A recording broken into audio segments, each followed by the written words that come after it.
Welcome to Beyond the Pump, where today we're going to break down one of the riskiest, yet potentially, I can't say that word today, one of the riskiest, there we go, yet potentially most valuable things you can do in your business, which is hiring and leading teammates, team members, and helping them to grow themselves while growing your business along the way. A couple of war stories coming at you, but overall, this is going to be a good episode, especially if you're starting to hit that point where you think, I need some help. Make sure you take a listen. You might be shocked because sometimes you might need help sooner and sometimes you've waited a little bit too long. And then there are times where you just don't need the help and you're going to bury yourself by navigating that hiring process poorly. So make sure you pay attention. If you haven't already, please subscribe and please leave us a review. We'd love to hear what you guys are looking for, and if we're helpful, if we're on the right track, or if we're just wildly off course and you want to see something different, we'd love to hear that. So let's jump on in. The amount of hiring mistakes I made early on in owning my business, so bad. Yeah. It's just, and then the amount of just leadership stuff that I did that was just so bad. Like, I remember one time saying, I don't need to thank them. Their paycheck is thanks enough.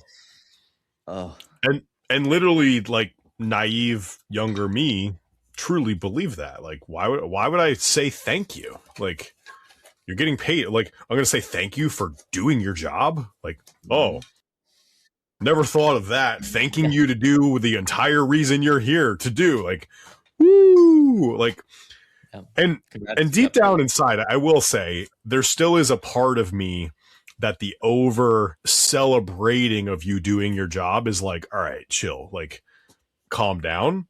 Mm-hmm. Going above and beyond, that's where, like, hey, let's celebrate and all the things. Doing your job, that said, like, requires some, hey, good job of doing your job. Like, I appreciate it. I appreciate you showing up every day. Like, all those things are worth it. But it also is one of those things of, like, don't take it for granted. And younger me definitely did, but it's just like right time, right place. There's one of our clients. There's one team member that just celebrates the crap out of everybody. I mean, there's so much celebration. It is excessive, but like, that's part of her role with the team. And I can appreciate it. It's never me, but there was another gentleman on the team 6 months ago-ish. And one of his pieces for feedback for her that I found out in his first week here was he told her, you need to do a better job of celebrating your team and the things that they're doing. And she immediately lost all the respect in the world for him because he just had no idea what was going on. And I only learned this recently, actually. And I'm like, wow, that's wild. Like, that is wild that anybody would tell her, hey, you should celebrate people more. Meanwhile, I sit here and I'm in Slack threads and messages and emails, and I'm like, man, she really is celebrating them for just getting their job done. Like, it's wild, like, cool, but like, so, and it just, there's a balance, I guess, is the thing that I would say. You need to do it. You got to learn. Mm-hmm. But like, I messed up so many times early on. It took me so long to kind of get it right. And it's still a thing that I hate doing. Yeah.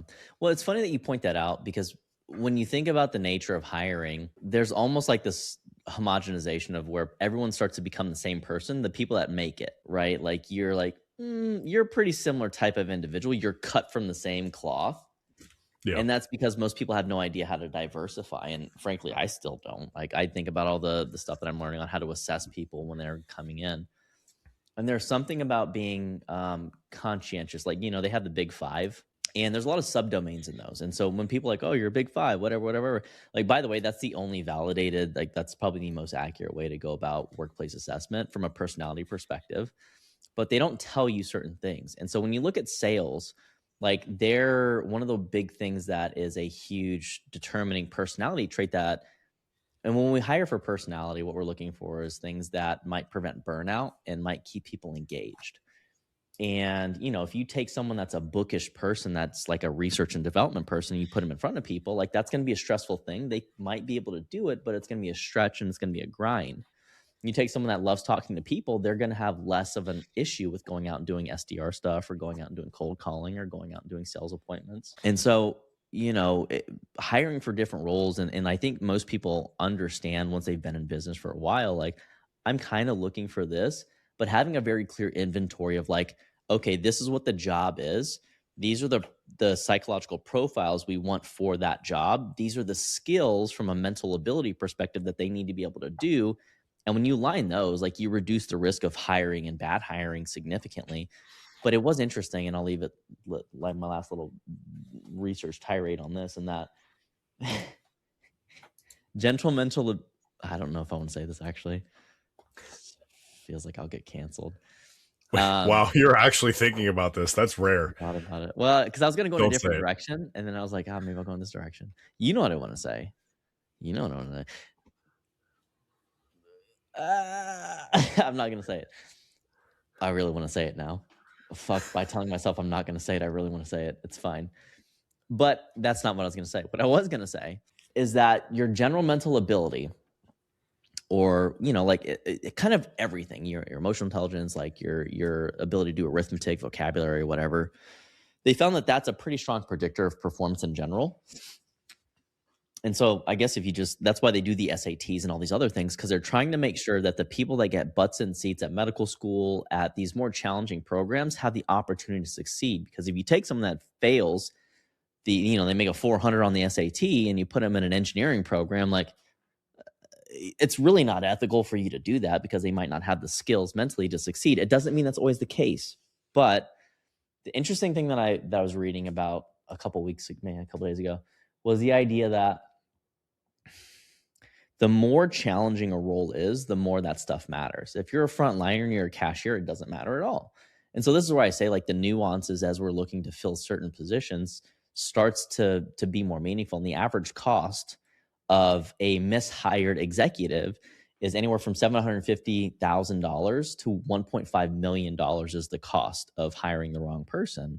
And in senior management, it's 1.5 to 2 times their annual salary is the cost, because there's the ramp, there's the training cost, there's a lost, ability to bring someone else on. And like, so point being is, there are real dollars that are tied to these things, and slowing down a little bit to take some time to think through what it is that you're looking for, I think really makes a lot of sense. And it goes the same for your clients as a coach, to tie this down to health coaching specifically, because if you don't know what skills and attributes your clients need to come to the table with, you're going to try to teach a pet rock how to fish, and that thing going to sink, buddy.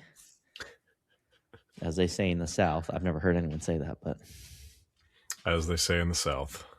Yeah, I mean, the first step that I would say that is required when you're going to hire somebody is truly understanding what you actually need to hire. And not just the position, because you got somebody like a Jason Phillips over at NCI, or, whatever, peptide world thing now. No, spread that one across the thing here. But like, he'll be like, oh, you need to go hire an admin. You need to go hire a coach. You need to go hire a thing. And the title, like, that's a piece of it, but the title is probably the least important thing. You need to understand what outcome they specifically need to create. At the end of the day, it's your business. You can call whatever outcomes seat in the business you want. That's the cool thing. But there's this list of assumptions that just gets made when we say hire this specific person, this thing. And that's what usually gets us in trouble. So what are the outcomes that you need to create? Is it you need more time back for yourself to do things? Then yeah, you need your basic admin with very clear, detailed what they should be doing and accomplishing. Do you need to, you have too many sales calls that you can't handle it? Yeah, maybe you need a salesperson that's going to handle that thing. You should hire that. You should hire another salesperson. You should hire 10 salespeople when you need 3. I think you need 11. It'll be 11 soon. But so it's like, you need to know very, very specifically what you're hiring for. The next thing, and then I'll kick it over to you, that I would say here is, once you know what you need to hire for, I think you should build out what their training and onboarding is before you even start the hiring process. Because once they're hired, all you do is see finish lines and like, let me get them there so I can stop doing the work. And like, that's where I see a lot of people also go wrong, is they just very poorly equip that new person to actually execute their job. I don't know if that would be your second thing, but I was just like, I got to say this out there. But like, that process, I think, is extremely important and probably more important than most people really like put effort into. No, and I would agree, because it creates the bones of, like, if you can't train someone to do the job that you're hiring them to do in 90 days, like, think about how much time and efficiency you're wasting to have someone stumble through a fucking spreadsheet to go dig for information to find out that they are missing a piece of really important stuff that's going to allow them to either do their job or fail drastically, and for you to think they're incompetent. And frankly, like, when we think about people that are considered incompetent at their jobs, it's usually a mishire, or because we didn't have the right developmental processes in place. I can't do that. I can't do that. Do it. Right. Or their name is, but like, and I think that it's if that's if that's all you take from this episode, I think that's a great. I never thought about drafting their training program before they get hired, because usually, like, I just assume that's already happening. Like, I assume that you have very clear things that you want them to become responsible for. And if you don't, then why are you going to put them on payroll so they can figure it out? Unless they convince you and they pitch you and, like, they have a compelling reason, because sometimes you don't know what you don't know. And they're like, hey, here are the gaps that I see, which is usually where consultants come in, which are people that identify or have a certain level of expertise. They come in, they help you solve a very specific problem, and then they're out of your hair, and then you have that thing forever. And usually you're going to pay more for a consultant than you will pay for someone in-house to do something or to put these things together. That's the nature of paying for an expert to come in. That isn't going to be a long-term agreement. So, I would say that the only thing that I would break up and maybe a little more granular on those two things of knowing why you're hiring them, like, what are the needs of your business, being very clear. And one of the things that I love doing, it's kind of like, it goes back to my spreadsheet fascination. I don't think, and I joke about having autism a lot. I'm not actually autistic. And it's not to make light of the neurodivergent people that actually really are autistic and are, like, nonverbal. That's not what we're trying to do here. I just think that we should be able to say things like gay and retarded because it's freedom of speech. Please don't bleep those out. I want that to be clipped. I want that to go everywhere. This is my coming out. Intense look. No, I'm kidding. But you should, I'm going to regret that. But you should be very clear around what everything that's happening in your organization. And I think it goes back to lead gen and workflows and sales and fulfillment. You should have a process for everything.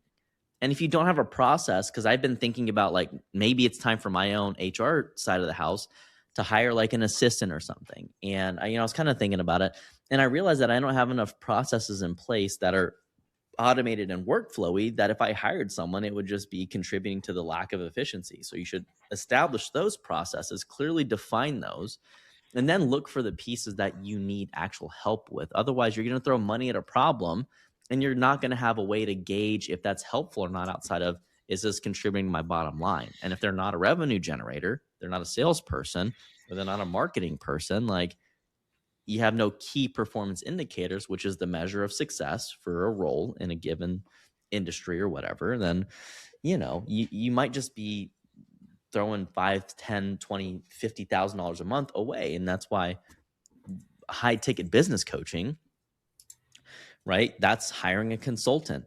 What is that consultant doing? Well, they're installing business systems. No, they're giving you a template that may or may not work given your specific context. And that's why so many people fail when they hire these 25,000 high ticket, business coaches. But I think at the end of the day, you got to get clear on defining specifics. And then you break those specifics down into skills or knowledge. What do you need to know? You're not going to hire someone off the street if they've never looked at a spreadsheet to be your accountant. You'd be fucking nuts, right? So you got to vet people. Do you know how to do the basic things, right? And then can you do these things? We talk about declarative knowledge, which is what you know, facts, figures, being able to logic your way through stuff, and procedural knowledge. Procedural knowledge being like a mechanic. Do you know how to fix an engine, right? So anyways, but please don't hire a homeless person to be your accountant unless they have a CPA license. Like, yeah, it is knowing what you need, building out the plan, executing the plan the way you want it to go. And then above and beyond that, like, clear measurables for that person that they're supposed to create. serves two purposes. A, we're all busy. Waking up every day and telling somebody that they're doing great and actually meaning it with like substance to it, it's just not realistic. So we need to make sure they, from a kind of barometer perspective, they generally loosely know on a daily basis, are they achieving the goal that they should be or not? And that's a job confidence security thing for them. That doesn't excuse you from never giving them feedback. And every month, every quarter, you definitely need to sit down. But also objectively, you then need to tell them, hey, you're good. You're achieving the thing, blah, blah, blah. And also, if they are achieving the thing, it should be able to produce an outcome that's measurable for your business. And most people don't know what that is. They just hired people, and now all of a sudden you have overhead for the giggles and shits of having overhead rather than to actually produce outcomes that was meant to be there. Now, 95% of the time you're hiring somebody because you just don't want to do the work anymore. And you think you've earned the right to not work hard. And I'm not saying that that's bad.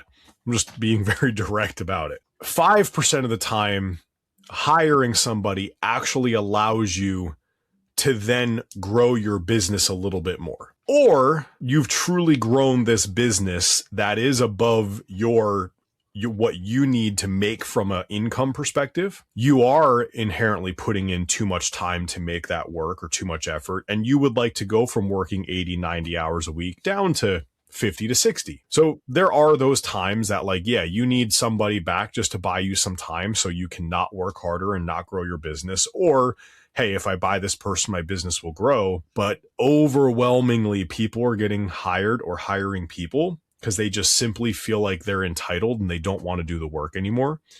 And generally speaking, that's a bad fiscal decision. You're not keeping your finances top of mind. You're not being responsible. Does it always kill you? No, absolutely not. But does it add an extra layer of stress? It absolutely does. And that's like the big thing to really think through here. What is the actual measurable outcome that I'm getting by doing and hiring and whatever the thing is? Yeah. Well, and as you're talking through, like, it might not kill everyone. The thing that jumps into my head is like the analogy of a 4-wheel drive vehicle. If you're driving a truck and it's only 2-wheel drive and you get stuck in a mud pit, that might be something that really slows you down. You might be able to dig it out. It's going to take you a lot more effort, right? Or God forbid, it's really bad and now your truck is stuck and you can't go anywhere. So that analogy is similar to having a shitty employee or having some kind of weird environmental constraint or having a mishire or having to spend extra time with someone, right? Like, that's the mud. You're the truck. You got to keep moving forward. And you're not capable to do that. Now, if you have 4x4, this is where you find that people will gut it out and they will do whatever they got to do because they have a lot of experience with people, with the job, with some element of that. And they can just turn it into low and drive right through. And so that's where as you're going through this, you need to be prepared for the issues that come along with hiring people, which is going to cost you money and it's going to cost you attention. Are those things better served continuing in the route that you're going? And I think that one of the biggest pitfalls I saw from these high ticket business coaches was that they would insist that someone needs to hire their admin role. And they forgot that the admin's going to cost them $3K a month or whatever it is, $2K a month. They're only making $5,000 a month top line. That's not even taxes and shit.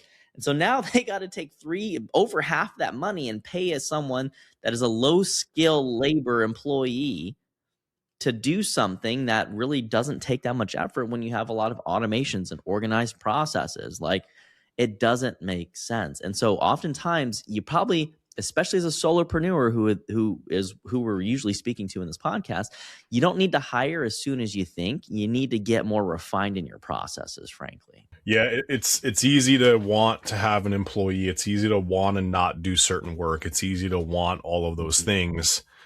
You just got to know what you're trading for that, and it's got to make sense. The other side of this conversation too is everybody goes down. I had a big month. I had a $15,000, a $20,000, a $30,000 month in my coaching business. I brought on these clients and all the components, and I'm so busy. And then again, you got somebody, your mentor, advisor. Oh, you need to go hire the person, blah, blah, blah, and all the things. There's so many assumptions being made in that context of you should go hire somebody. Because the reality is you can make an extra $100 a month by selling 100 people a dollar thing. You can make $100 extra a month by selling one person a $100 thing. And that applies to any number you want, obviously. Just because you go and you make this much money this 1 month, you don't know that you need to hire somebody. In fact, we're not sure because you might have just sold 3 people 6-month packages of coaching that really doesn't require that much load, but because your mentorship has no idea around how to coach you around the finances of business, because they too don't know the finances of business. They just sit there and go, oh, well, you made a lot of money this 1 month. Well, you didn't make the money. First of all, you didn't earn it yet. Still unearned revenue. Still a liability. Still debt on your books that you owe somebody services. It's not who gives a shit about the dollars. What is the load that you took on by bringing these clients in? And what are the finances on the back end? How much money do you need to personally make a month to survive, to pay your bills, to put in your savings? Like all those things are questions that nobody asks. And that's where so many people end up getting steered in the wrong direction way too soon, way too early. Ooh, here's a potential thought-provoking question. How many months of savings in a war chest do you need to have before you hire someone? My general rule of thumb is if you can afford to pay that person 3 months at your current expense burn, then that seems like probably a decent hire, but more of like a safety measure. What's your opinion on that? Minimum 3 months.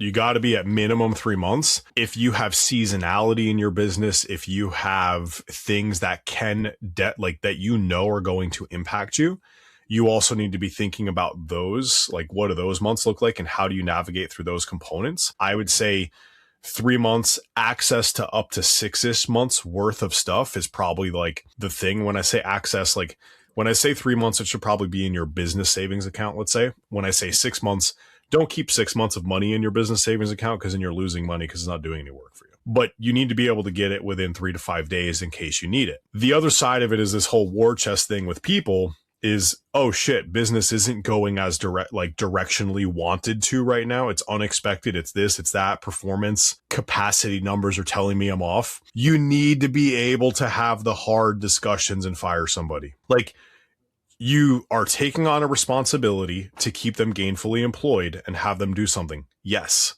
1000%. Should you own keeping them on your business for a period of time through some subtle change?